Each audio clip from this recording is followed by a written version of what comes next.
नमस्कार दोस्तों, welcome back to your own channel wealth first. दोस्तों, फंडामेंटल एनालिसिस की सीरीज़ में कल मैंने एक वीडियो डाला था पीईजी रेशियो। आप लोगों ने इस इम्पॉर्टेंट कॉन्सेप्ट को अच्छे से समझा होगा, क्योंकि फंडामेंटल एनालिसिस की प्लेलिस्ट दोस्तों मैं वीडियो डेली अपलोड कर रहा हूँ। I am sure you all are enjoying it. और उसको पहले अपडेट पाने के लिए इमीडिएटली चैनल को सब्सक्राइब कर लें, ताकि आपको रेगुलर अपडेट्स मिलते रहें। कुछ बेहतर सीखना चाहते हैं, you can consider joining as a member. Without wasting any further time we will begin. सबसे पहला क्वेश्चन जो दिमाग में आता है कि ROE ROC हमारे लिए ज़रूरी क्यों है, वाई इज़ दिस इम्पॉर्टेंट। तो पहले आपको बता देना चाहता हूँ कि ROE और ROCE अगर आपको नहीं पता है तो इस रिसेशन में जो Q1 के रिजल्ट्स आने वाले हैं उसमें जो बम्पर फजिंग वाले रिजल्ट्स आएंगे उनको आप पकड़ नहीं पाएंगे। तो इतना इम्पॉर्टेंट है कि रिसेशन में जितने भी कंपनीज हैं अपने फज किए हुए मैनेज किए हुए जो रिजल्ट्स होते हैं उनको पकड़ने का सॉलिड तरीका ROE ROC, ये बहुत सिंपल तरीके से समझाऊंगा। You have to understand things well. Video को अच्छे से देखो, और अगर बाई चांस कुछ समझ में नहीं आता दोबारा देखो, तिबारा देखो, लेकिन इसको सीख के रहना, इस कॉन्सेप्ट को मिस मत कर जाना। सबसे पहले तो समझते हैं ROE और ROCE का फुल फॉर्म क्या है। ROE का मतलब होता है रिटर्न ऑन इक्विटी, और ROC का मतलब क्या है, रिटर्न ऑन कैपिटल एम्प्लॉयड। तो ROE मतलब इक्विटी पे जो रिटर्न मिल रहा है, और कैपिटल पे क्या रिटर्न मिल रहा है उसे बोलते हैं ROC। अब ROE का मतलब क्या है, इसको डिटेल में समझ लेते हैं। उसके अलावा भी इस वीडियो में हम लोग क्या क्या कवर करने वाले हैं, पहले वो देख लेते हैं कि ROE ROCE को तो हम लोग बहुत सिंपल तरीके से अच्छे से समझेंगे, वो तो समझेंगे ही। इसके अलावा क्या जो बैलेंस शीट में छुपा रहता है सच्चाई, उसको हम लोग आपके सामने लाने की कोशिश करेंगे, 100% लाएंगे। कंपनी कैसे अपने फैक्ट्स को हाइड कर लेती है वो समझेंगे। कौन सा बेटर रेशियो है, ROE बेटर है कि ROCE बेटर है, ये दोनों में जानने की कोशिश करेंगे। और ऑफकोर्स मेरे वीडियो में जो मेरे एक्सपीरियंस से, छोटे मोटे एक्सपीरियंस से जो मेरे प्रो टिप्स हैं वो तो मैं आपको बताऊंगा ही। You can not afford to miss them.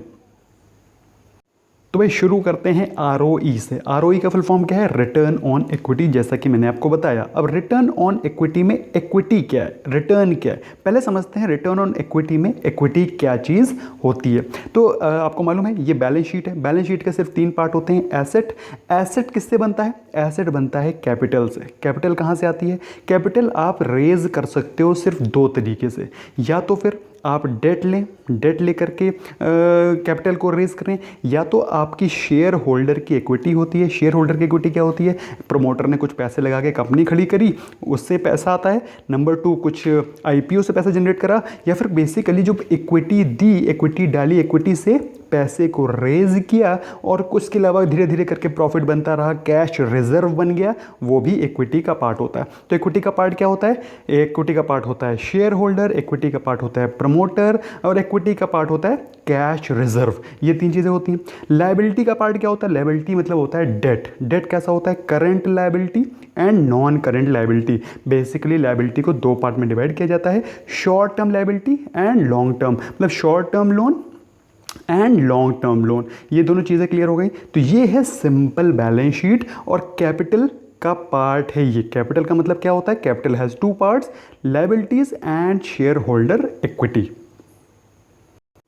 तो इसमें आपको क्या समझ में आया, इसमें आपको समझ में ये आया कि एसेट बनता है कैपिटल से, और कैपिटल रेज हो सकती है 2 तरीके से, लायबिलिटी से और शेयर होल्डर इक्विटी से। और मैंने आपको क्या बताया, रिटर्न ऑन इक्विटी मतलब इस चीज़ पर, इस कंपोनेंट पे आपको क्या रिटर्न मिल रहा है, उसे बोलते हैं ROE, है ना। तो अब इक्विटी क्या हुआ, equity is the ownership of investors. भाई इन्वेस्टर्स ने कितना कितना पैसा लगाया है, उसी हिसाब से कंपनी में उनकी ओनरशिप होगी। 1 करोड़ की कंपनी में अगर किसी ने 25 करोड़ लगाया है तो ऑफकोर्स उसकी ओनरशिप 25% है कंपनी में। ये तो बेसिक सी चीज़ है, आपको मालूम है, नहीं मालूम है तो पता चल गई है। अब टोटल इक्विटी क्या होती है, टोटल इक्विटी ही बताती है कंपनी का नेट वर्थ क्या है, या फिर आप टोटल इक्विटी को कंपनी की नेट वर्थ भी कह सकते हैं। तो इक्विटी क्या हुआ, जैसे मैंने आपको बताया, प्रमोटर ने जो पैसा लगाया उसको इक्विटी के फॉर्म में वो है, प्लस प्रेफर्ड शेयर होल्डर वो होते हैं जिन्होंने अपनी इक्विटी लगाई है और सबसे पहले जो कंपनी का प्रॉफिट होता है उसको क्लेम करने का हिस्सा प्रेफर्ड शेयर होल्डर का होता है, तभी उनका नाम है प्रेफर्ड। प्रेफरेंस मिलती है उनको कंपनी के डिविडेंड्स में, प्रॉफिट्स में।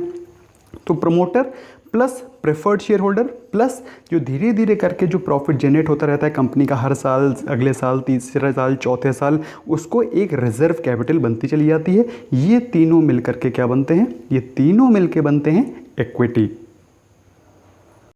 अब रिटर्न ऑन इक्विटी में आप इक्विटी तो समझ गए कि इक्विटी तो भाई कंपनी की ओनरशिप है, बेसिकली कितना पैसा इक्विटी के फॉर्म में लगा है ये तो आप समझ में आ गए। अब रिटर्न क्या होता है? रिटर्न ऑन इक्विटी में रिटर्न क्या चीज़ है? रिटर्न है प्रॉफिट्स। प्रॉफिट क्या होता है? जो कंपनी ने प्रॉफिट जनरेट करे उस इक्विटी पर, उसे कहते हैं रिटर्न ऑन इक्विटी।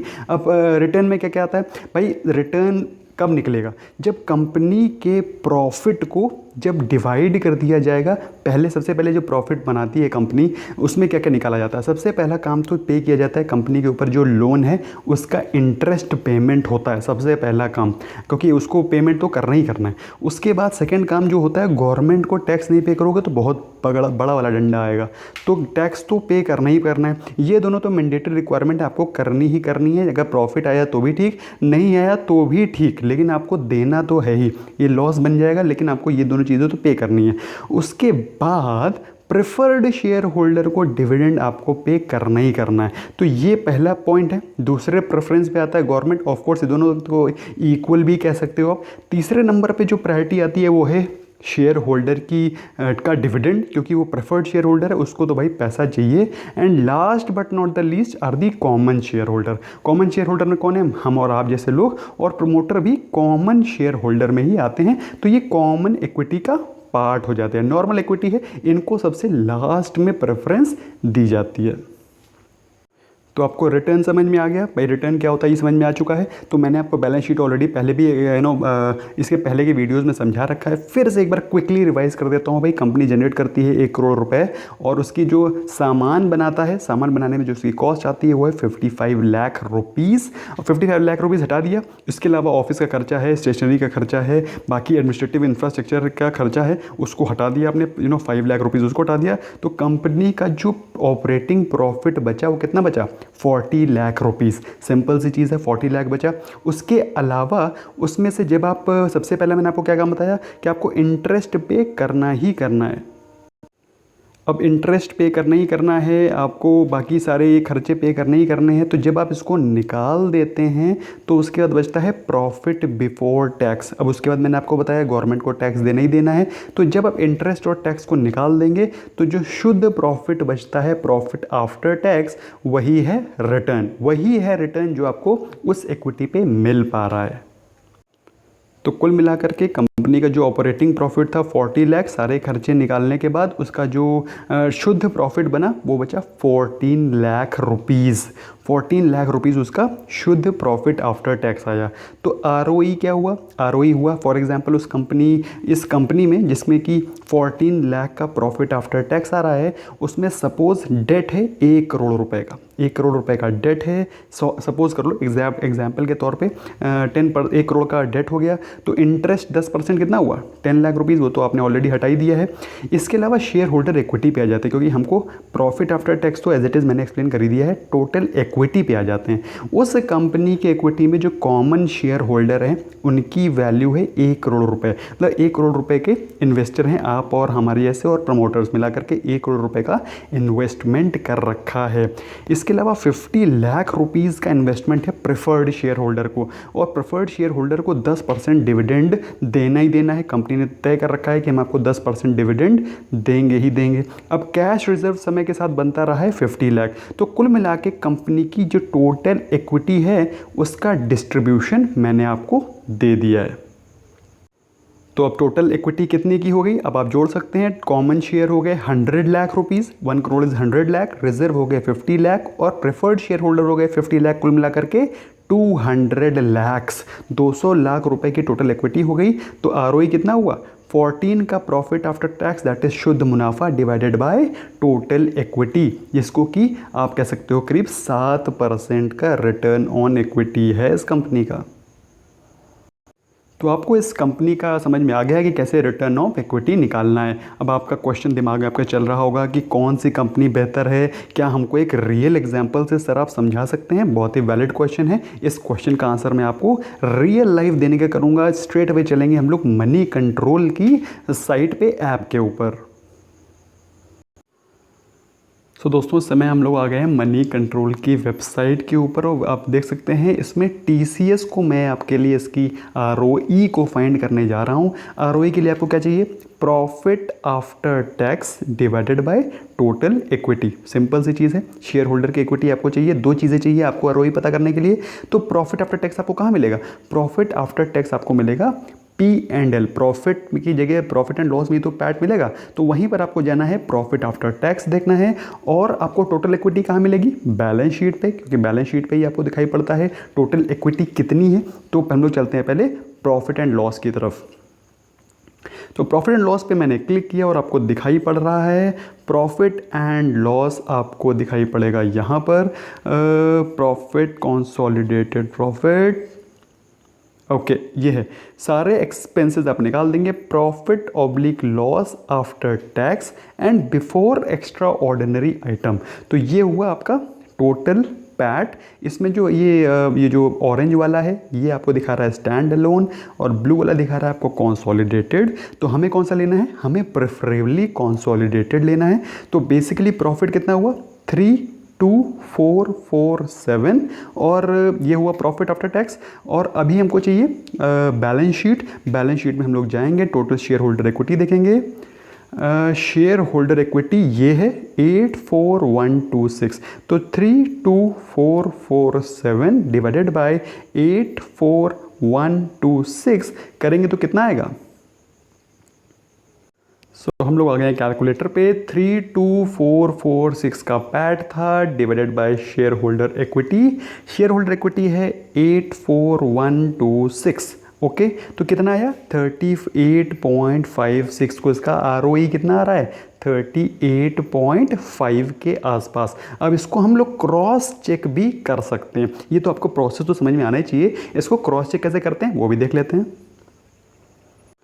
तो हम लोग को सीधे TCS को ही मनी कंट्रोल पे देखना है। जैसे कि मैंने आपको दिखाया था, यहाँ पे प्राइवेट पैट देखा था, यहाँ शेयर होल्डर्स का फंड देखा था, यहाँ फाइनेंशियल रेशियोज लिखा है। तो फाइनेंशियल रेशियो में जाकर के हम इसको क्लिक करेंगे। जैसे क्लिक करेंगे तो यहाँ पर आएगा पर शेयर रेशियो, प्रॉफिटेबिलिटी रेशियो। तो ये प्रॉफिटेबिलिटी रेशियो है, उस पर हम लोग जाएंगे। जैसे हमने क्लिक किया तो आपको यहाँ पर दिखाई पड़ रहा है return on net worth oblique equity. Equity क्या मैंने आपको नेटवर्थ बताया था कि नहीं बताया था, क्योंकि इक्विटी ही नेटवर्थ होती है। तो रिटर्न ऑन नेटवर्थ या फिर रिटर्न ऑन इक्विटी कितना आ रहा है 38.44। मैंने आपको क्या निकाल के दिखाया था 38.5। तो बेसिकली ये 38.5 that is a marginal change हो सकता है। उन्होंने कुछ देयर आर सम फैक्टर्स जो कि वो थोड़ा सा और प्लस माइनस करते हैं, but broadly 38.5 is the calculation that is PAT divided by share holders equity. तो दोस्तों आई होप आपको समझ में आ गया होगा ROE कैसे निकालते हैं। लेकिन अभी आपका क्वेश्चन तो एक तो आंसर ही नहीं हुआ कि विच कंपनी इज़ बेटर, कौन सी कंपनी बेटर है। कंपनी बेटर पता करने के लिए आपको उसको एक किसी उसी सेक्टर की किसी और कंपनी से कंपेयर करना पड़ेगा। जैसे कि मैंने TCS का निकाला 38.5। अभी आपको इन्फोसिस का निकाल कर दिखाता हूँ, तब आपको समझ में आएगा कि इन्फोसिस का रिटर्न ऑन इक्विटी कैसा है। ओके ओके तो हम लोग आ गए हैं इन्फोसिस के ऊपर। अब इन्फोसिस में आपको मालूम है स्ट्रेट अवे हम लोग कैलकुलेशन नहीं करेंगे, हम लोग चलेंगे स्ट्रेट अवे फाइनेंशियल रेशियोज़ पे और क्लिक करेंगे। फाइनेंशियल रेशियो में हम लोग जाएंगे प्रॉफिटेबिलिटी रेशो, और प्रॉफिटेबिलिटी रेशो में जहाँ पर TCS का 35 के ऊपर था वहीं पर आपको इसका 25 दिख रहा है। तो 25 और 35 से ऊपर है बल्कि, तो उसका आप समझ सकते हैं कि TCS is far better performing than Infosys. तो इन्फोसिस का रेट हो सकता है आपको सस्ता लग रहा हो कि कहाँ वो 2000 का स्टॉक है TCS, कहाँ ये 762 का है, ये सस्ता है, लेकिन इसकी परफॉर्मेंस भी उससे कितनी ज़्यादा कम है। तो you can understand with the return on equities performance. तो आपका एक क्वेश्चन और आंसर हो गया है कि किस कंपनी, कौन सी उस सेक्टर की कंपनी की परफॉर्मेंस बेहतर है, आपको पता चल गया है। तो जिस कंपनी का आरओई हायर है उसी सेक्टर की कंपनी की बात करना है आपको, आईओसी को इन्फोसिस से कंपेयर नहीं करना है, क्योंकि आईओसी डिफरेंट सेक्टर की है, तो इन्फोसिस डिफरेंट सेक्टर की है। तो इन्फोसिस, टीसीएस, एचयूएल, डाबर, इस प्रकार से आप कंपनीज को कंपेयर कर सकते हैं with in the same sector. I hope you have got it.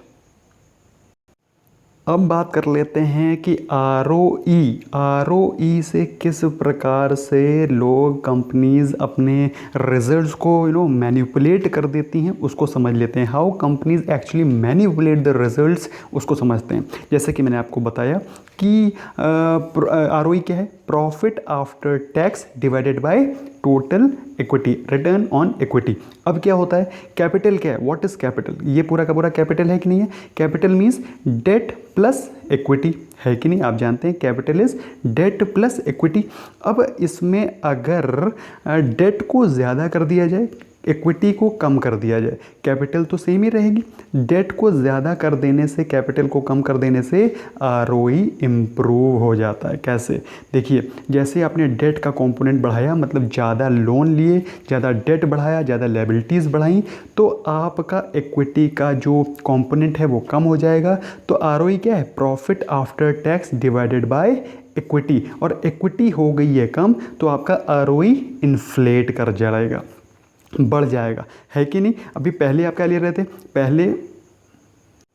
पहले आप ले रहे थे 14 डिवाइडेड बाय 200, ठीक है, 200 था, 200 लाख इसकी वैल्यू थी इक्विटी की। लेकिन जैसे ही आप डेट को बढ़ाएंगे तो इक्विटी कम हो जाएगी उसी कंपोनेंट में, और क्या होगा आप देख सकते हैं कि आरओई अब नई क्या हो जाएगी। फॉर एग्जांपल अगर इसको कम कर दिया फ्रॉम 200 टू 140, तो अब नई इक्विटी आरओई हो जाएगी 10%, जो कि पहले थी 7%, वो हो जाएगी 10%। तो इस प्रकार से कॉर्पोरेट वर्ल्ड में मैनिपुलेशन होता है रिजल्ट्स में। तो आपको क्या ध्यान रखना है, क्या उसमें कोई लायबिलिटीज़ इंक्रीज हुई हैं पिछले क्वार्टर से, अगर हुई हैं तो फिर आपको आरओई में भी बिल्कुल कॉन्फिडेंटली पता चल जाएगा कि इसकी आरओई हो सकता है मैनिपुलेटेड हो। अब आपको समझ में आ रहा होगा कि ये कैसे काम करता है, लेकिन आपके दिमाग में क्वेश्चन चल रहा होगा तो इससे प्रॉब्लम क्या है, how does it actually matter, इससे फ़र्क क्या पड़ता है। इससे फ़र्क पड़ता है, फ़र्क कैसे पड़ता है उसको समझ लेते हैं। भाई अगर आप डेट ज़्यादा ले लेंगे, इक्विटी को कम कर देंगे, तो आरओई तो इम्प्रूव हो जाएगा, आरओई विल डेफिनेटली इम्प्रूव। पहले जो आरओई था वो 7% था, है कि नहीं, लेकिन अभी क्या होगा, अभी आरओई आपका डेफिनेटली 10% दिखाएगा। लेकिन अगर रिसेशन आ गया, अगर जिस हिसाब से अभी इशू चल रहा है, जिस हिसाब से माहौल चल रहा है, अगर कोई छोटी मोटी कंपनी है उसका प्रॉफिट स्लम्प करेगा, प्रॉफिट विल स्लम्प, लेकिन इंटरेस्ट तो पे करना ही करना है, प्रेफर्ड शेयर को डिविडेंड तो देना ही देना है, टैक्स तो जो गवर्नमेंट को पे करना है वो करना ही करना है। तो क्या होगा, profitability will go down, profitability down हो जाएगी। लेकिन आपने इसकी लायबिलिटी को कम तो कर दिया है, अब इसकी जो 14 की प्रॉफिटेबिलिटी थी उस पर भी इम्पैक्ट पड़ेगा। अभी तो 50-50, 60% का इम्पैक्ट पड़ेगा। तो जो नया रिजल्ट आएगा उसमें जो नया प्रॉफिटेबिलिटी होगी वो होगी 7। तो डिस्पाइट आप मैनिपुलेट भी करेंगे उसके बावजूद भी आपका प्रॉफिटेबिलिटी कम हो जाएगा। लेकिन इसका इम्पैक्ट और ज़्यादा तगड़े तरीके से क्यों पड़ेगा, क्योंकि आपको अब इंटरेस्ट और ज़्यादा देना पड़ेगा, क्योंकि आपने डेट को बढ़ा दिया है। तो ये जो 5% है, ये 5% भी नहीं बचेगा और ये सीधे सीधे लॉस में तब्दील होगा और आपकी जो रिजर्व्स हैं उसको भी ईट अप कर जाएगा। तो आपको क्या ध्यान देना है ये समझ लेते हैं। आपको ध्यान देखना है क्या पिछले क्वार्टर से, that is Q4, that is जो पिछला क्वार्टर था उस क्वार्टर से क्या जो नया क्वार्टर है दैट इज़ Q1 में क्या लायबिलिटीज़ बढ़ी हैं। अगर बढ़ी हैं तो आपको थोड़ा ध्यान से उसकी बैलेंस शीट को दोबारा से देखना है कि भाई उसका डेट लेवल कितना बढ़ा है और उसके हिसाब से क्या नई आरओई आ रही है। अगर डेट लेवल सेम है, मतलब डेट लेवल में कोई भी इंक्रीज नहीं है, तब आरओई बढ़ रही है, तब तो ठीक है। लेकिन डेट बढ़ रहा है और तब आरओई बढ़ रही है, इसका मतलब यहाँ पे प्रॉब्लम आ चुकी है। आई होप आपको सारी चीज़ें क्लियर हो गई हैं। तो अब बात आती है कि इसका सोल्यूशन क्या है। रिटर्न ऑन इक्विटी का सोल्यूशन क्या है? रिटर्न ऑन इक्विटी का सोल्यूशन है return on capital employed, ROCE he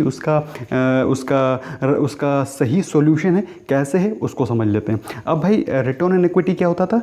return जो इक्विटी पे मिल रहा है उसको बोलते थे रिटर्न ऑन इक्विटी। लेकिन अब हम लोग बात करेंगे पूरे के पूरे कैपिटल की। कैपिटल में क्या आता है? लायबिलिटीज़ प्लस इक्विटी, है कि नहीं? तो हमने इसमें डेट लेवल को एज इट इज़ इंक्लूड कर लिया। अब आप कहाँ लेके जाओगे? अब आप इसको कैसे फज करोगे? इसको बढ़ाओगे तो साफ साफ पहले से ही इनकॉर्पोरेटेड है कि नहीं? क्योंकि कैपिटल का पार्ट है लायबिलिटी भी और इक्विटी भी। तो ROCE में फज करने के, उसको मैनिपुलेट करने के चांसेस ऑलमोस्ट निल हो जाते हैं। क्यों? ऑलरेडी डेट का फैक्टर पहले ही इंक्लूड कर रखा है, तो आप कहाँ से मैनिपुलेट करोगे? नहीं कर सकते।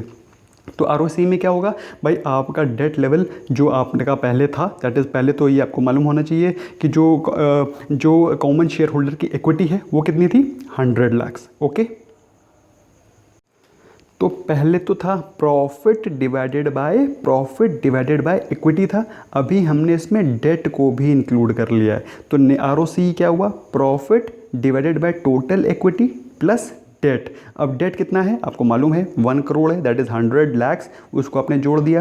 टोटल इक्विटी कितने की है? टोटल इक्विटी है 200 लाख की। तो यहाँ 200 प्लस नीचे 40 डिवाइडेड बाय 300 होगा। एक्चुअली होगा 40 डिवाइडेड बाय ये 100 की जगह 200 होगा, क्योंकि जो टोटल इक्विटी है वो है, आप देख सकते हैं, 200 लाख की। तो 200 लाख प्लस 100 का डेट जब आप लोगे तो इसकी एग्जैक्ट ROCE आएगी। 20% से ये कम आएगा, ठीक है। 40 डिवाइडेड बाय 300 आएगा। ओके, तो ऑलमोस्ट 10% से थोड़ा सा ही ज़्यादा आएगा। अब आपके दिमाग में एक वैलिड क्वेश्चन चल रहा होगा कि भाई ROCE का ROE से क्या बेनिफिट है, कि हम लोग ROCE को क्यों कॉइन किया है, इस नई चीज़ को कॉइन क्यों किया है, उसको समझ लेते हैं। भाई ROE में डेट को मैनिपुलेट किया जा सकता था। अब इसमें डेट ऑलरेडी फैक्टर्ड इन है। बात समझ में आ गई। अब इसमें एक चीज़ जो ध्यान देने वाली है वो भी बताऊंगा, तो वीडियो के साथ बने रहिएगा। ROCE में जो डेट है ऑलरेडी इंक्लूडेड है, तो एक तरह से डेट अगर बढ़ेगा या कम होगा तो क्लियर कट ROCE में पता चलता चला जाएगा। उसमें आपको टेंशन लेने की ज़रूरत नहीं है। तो clear cut true picture emerge होकर के आती है। अब इसमें ध्यान देने वाली बात क्या है उसको समझ लेते हैं। इसमें ध्यान देने वाली बात यह है कि कुछ एनालिस्ट या फिर कुछ साइट्स जब डेट को इनकॉर्पोरेट करती हैं तो डेट में वो कुछ एनालिस्ट का मानना है, कुछ साइट्स का मानना है कि that means long term debt. भाई उनका मानना है कि जो करंट लायबिलिटी होती है, नॉन करंट लायबिलिटी होती है, शॉर्ट टर्म लोन होता है, लॉन्ग टर्म लोन होता है। तो वो उनका कहने का मतलब ये, शॉर्ट टर्म लोन तो 1 साल के अंदर अंदर पे करना है, लॉन्ग टर्म लोन ही इफेक्ट डालेगा। तो वो शॉर्ट टर्म लोन को इनकॉर्पोरेट नहीं करते हैं। तो डेट में वो सिर्फ लॉन्ग टर्म लोन लेते हैं। तो इसलिए जब कभी भी ROCE को किसी दो स्टॉक्स के ROCE को कंपेयर करें तो वो सिर्फ एक ही वेबसाइट से कंपेयर करें। ऐसा ना हो कि आप इन्फोसिस को मनी कंट्रोल से कर रहे हैं और उसके बाद TCS को आप कंपेयर कर रहे हैं टिकर टेप से। तो उसमें क्या होगा, किसी ने इसमें लॉन्ग टर्म लायबिलिटी को ही लिया होगा, किसी ने उसमें long term plus short term दोनों लायबिलिटीज़ को लिया होगा डेट में। तो वहाँ पर एनालिसिस गड़बड़ हो जाएगी। तो आपको क्या करना है, आपको एक ही जगह से एनालिसिस करनी है। TCS हो चाहे इन्फोसिस हो, मैं आपको मनी कंट्रोल से करके दिखाता हूँ। सो TCS का हम ले लेते हैं। TCS का जैसा कि मैंने आपको बताया था, आपको लेना है प्रॉफिट आफ्टर टैक्स। प्रॉफिट इसमें आएगा टोटल प्रॉफिट। इसमें आपको टोटल प्रॉफिट लेना है, that is profit before tax. क्यों? क्योंकि आपने डेट को इंक्लूड किया है। तो आपको, अगर आपने डेट को इंक्लूड किया है नीचे के साइड पे, तो जो डेट का आप इंटरेस्ट पे कर रहे हैं उसको भी इंक्लूडेड रखना है, उसको हटाना नहीं है। तो आपको प्रॉफिट आफ्टर टैक्स ना देखने की बजाय टोटल प्रॉफिट बिफोर टैक्स देखना है। तो टोटल प्रॉफिट बिफोर टैक्स कितना आएगा? 42248, है कि नहीं? पहले हम लोग ये देख रहे थे प्रॉफिट आफ्टर टैक्स, क्योंकि हम लोग सिर्फ इक्विटी देख रहे थे और हम लोग ये सारे के सारे ऑलरेडी एक्सक्लूड कर रहे थे, क्योंकि हम लोग डेट डेट को इनकॉर्पोरेट नहीं कर रहे थे। अभी हम डेट को लेंगे तो हमें डेट के इंटरेस्ट को भी इनकॉर्पोरेट करना पड़ेगा। तो इसमें आप देख सकते हैं प्रॉफिट और लॉस बिफोर टैक्स आएगा हमारा 42,248, और उसके बाद हम लोग चलेंगे बैलेंस शीट पर, और बैलेंस शीट में हम लोग ऐड करेंगे जो शेयर होल्डर्स का फंड है इक्विटी प्लस जो इसकी टोटल लाइबिलिटीज़ हैं, दैट इज़ 84,126 प्लस 120,899। बात समझ में आ गई है? बात समझ में आ गई। 84,126 प्लस 120,899 जो कि क्लोज टू हो गया ऑलमोस्ट 2 लाख से ऊपर, 2 लाख से ऊपर हो जाएगा। तो बेसिकली तो ROC क्या होगा? ROC होगा टोटल प्रॉफिट डिवाइडेड बाय जो लाइबिलिटीज़ हैं। अब कोई साइट इसमें इसकी करंट लाइबिलिटीज़ को लेगा, कोई नॉन करंट लाइबिलिटीज़ को नहीं लेगा, इस प्रकार से थोड़ा सा उसमें मिसमैच रहता है। तो you have to bear with that, आपको ध्यान रखना पड़ेगा। अब इसमें सिंपल तरीका क्या है, सीधे फाइनेंशियल रेशियोज़ में जाओ और प्रॉफिटेबिलिटी रेशियो में क्लिक करो और आपको ROC साफ साफ दिखाई पड़ जाएगा। This is how you find out कि 46 का ROC है ऑफ TCS। इसको ज़रा इन्फोसिस का भी एक बार ROC चेक कर लेते हैं। तो आ गए हैं हम लोग इन्फोसिस के ऊपर, और इन्फोसिस का ROC हम लोग चेक कर लेते हैं, जहां पर TCS का था 4640 के ऊपर, और यहां पर हम लोग चेक करेंगे इन्फोसिस का जाएंगे हम लोग प्रॉफिटेबिलिटी रेशो में। प्रॉफिटेबिलिटी रेशो को जैसे ड्रॉप डाउन करेंगे और इसका ROCE निकल के आ गया है, वो है क्लोज टू 31। कहाँ ये 31 है और कहाँ TCS इज़ 40 प्लस रादर 45, 46। तो ये आपको ध्यान रखना है। You have to keep this at the back of your mind. निकालना बहुत सिंपल है, पता कर लेना, लेकिन वो कैसे निकल रहा है, क्या रैशनल बिहाइंड है, उसके कैलकुलेशन के पीछे आपको पता होना चाहिए, और किस प्रकार से आप किसी भी मैनिपुलेशन से बच सकते हैं, वो है रिटर्न ऑन कैपिटल एम्प्लॉयड। क्यों? क्योंकि उसमें लाइबिलिटीज़ ऑलरेडी इंक्लूडेड हैं, डेट लेवल ऑलरेडी इनकॉर्पोरेटेड है। तो आई होप आपको समझ में आ गया होगा। यहाँ पर प्रॉफिट हम लोग profit before income tax, before interest और टैक्स से पहले का, दैट इज़ जो ऑपरेटिंग प्रॉफिट है वो लेते हैं 40 lakh divided by 200, that is total equity plus 100 is the liabilities. तो आपको समझ में आ गया है कि ROCE कैसे निकालते हैं। अब आपको करना है एक छोटा सा होमवर्क कि आपको अपने फेवरेट स्टॉक का ROE और ROCE निकाल करके बताना है, और बेहतर तब रहेगा जब आप उनमें से 2 स्टॉक्स को कंपेयर करके डालें। For example HUL versus Dabur, Relaxo versus Bata. आप मेरे को डाल करके बताएं रिलैक्सो वर्सेस बाटा किसका बेटर है, या फिर मारुति वर्सेस M&M, या फिर Ashok Leyland versus Escorts and so on. तो और आप इसको 2 अलग अलग वेबसाइट से भी कंपेयर करके डाल सकते हैं, और आप बता सकते हैं कि कितना वेरिएशन है और कौन सी साइट आपको ज़्यादा एक्यूरेट लग रही है।